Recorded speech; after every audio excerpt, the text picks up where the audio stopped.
America প্রবাসী এক বাংলাদেশির বিরুদ্ধে বাংলাদেশে হয়রানিমূলক মামলা ও গ্রেফতারি পরোয়ানা জারির অভিযোগ উঠেছে। নিউইয়র্কের জ্যাকসন হাইটসে আইনজীবী মোহাম্মদ এন মজুমদারের উদ্যোগে আয়োজিত সংবাদ সম্মেলনে অভিযোগ করা হয়, ব্রঙ্কসের বাসিন্দা আল আমিনুর রশিদ শিপনকে সম্পত্তি সংক্রান্ত বিরোধের জেরে মিথ্যা মামলা জড়ানো হয়েছে। আয়োজকদের দাবি, দেওয়ানি বিরোধের বিষয় হলেও সেটিকে ফৌজদারি মামলা হিসেবে আদালতে উপস্থাপন করা হয়েছে। এমনকি আসামি আমেরিকায় থাকার পরও স্থানীয় ঠিকানায় সমন পাঠিয়ে অল্প সময়ের মধ্যে হাজির হতে বলা হয়।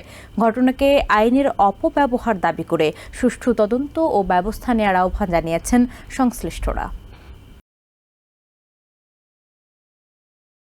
সিভিল কোর্টে মামলা যদি করা হইতো তাহলে উনি এখানে আইনজীবী নিয়োগ করে ইজিলি উনি যাইতে হইতো না, ফরওয়ার্ড দিয়ে মামলা চালাইতে পারতো।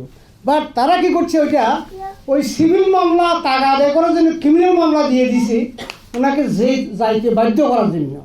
মূল আসলে আমরা এখানে উনিকে অন্যায় করছি কি করেন না এটা বিচার করার জন্য এখানে বসি নেই।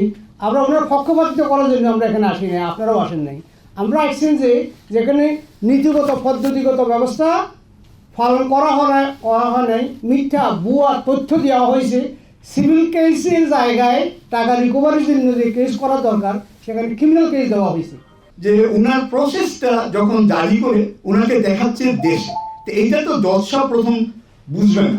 মামলাটা যে সামারলি, এই মামলার সামারলি রিজেক্ট হওয়ার এটা মানে কোনো অবকাশ নেই।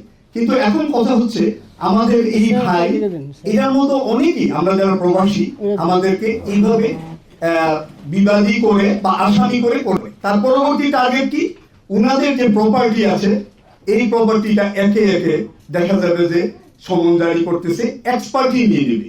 আমার পক্ষে কোনো উকিল দাঁড়ানোর মতো বাংলাদেশে কোনো আইন নাই। সে এখন মামলা করবে, সে চার্জ ফ্রেম করবে, চার্জ গঠন করবে, সে একতরফা একটা রায় করাবে। কারণ কি? কারণ আমি তো প্রতিবাদী করতে না। আমার যে জবাবটা, আমার যে এই কথাটা যে আমি ওর কাছে টাকা আনি নাই, এই কথাটা বলার মতো আমার পক্ষে কোনো উকিল দাঁড়াইতে পারবে না। বাংলাদেশে এই আইনটা নাই। নিউইয়র্ক থেকে সম্প্রচারিত TVN 24 টেলিভিশন, বিশ্বজুড়ে বাঙালির কণ্ঠস্বর।